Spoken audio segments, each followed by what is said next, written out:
ব্যবসায়ী নাসির উদ্দিন মাহমুদের করা হত্যা চেষ্টা মামলায় গ্রেপ্তারি পরোয়ানা জারির একদিনের মাথায় জামিন পেয়েছেন চিত্রনায়িকা পরীমনি। এদিন আত্মসমর্পণ করে জামিন চাইলে আদালত তার জামিন মঞ্জুর করেন।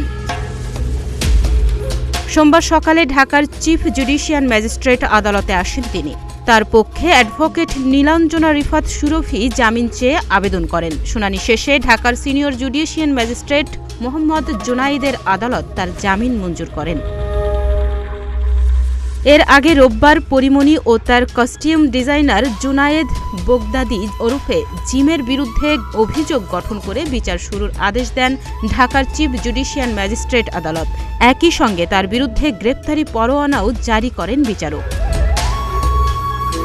গত বছরের ১৮ এপ্রিল মারধর ও হত্যার হুমকির অভিযোগে পরীমনি ও জুনায়েদের বিরুদ্ধে আদালতে তদন্ত প্রতিবেদন জমা দেয় পুলিশ ব্যুরো অব ইনভেস্টিগেশন। পিবিআইয়ের দেয়া তদন্ত প্রতিবেদন আমলে নিয়ে গতকাল ২ আসামির বিরুদ্ধে আদালত সমন জারি করেন।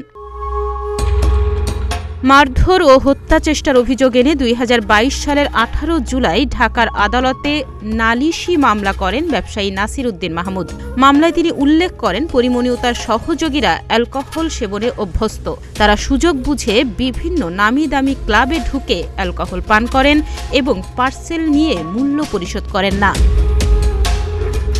পরীমনি তার পরিচিত পুলিশ কর্মকর্তাদের দিয়ে মিথ্যা মামলা করিয়ে হয়রানির ভয় দেখান। ২০২১ সালের ৯ জুন রাত ১২টার পর আসামিরা সাভারের বোট ক্লাবে ঢোকেন এবং দ্বিতীয় তলায় ওয়াশরুম ব্যবহার করেন।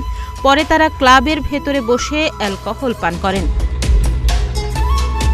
বাদী মামলায় আরও উল্লেখ করেন, পরীমনি ও তার সহযোগীরা নাসির উদ্দিনকে মারধর ও হত্যার হুমকি দিয়েছেন এবং বোট ক্লাবে ভাঙচুর করেছেন।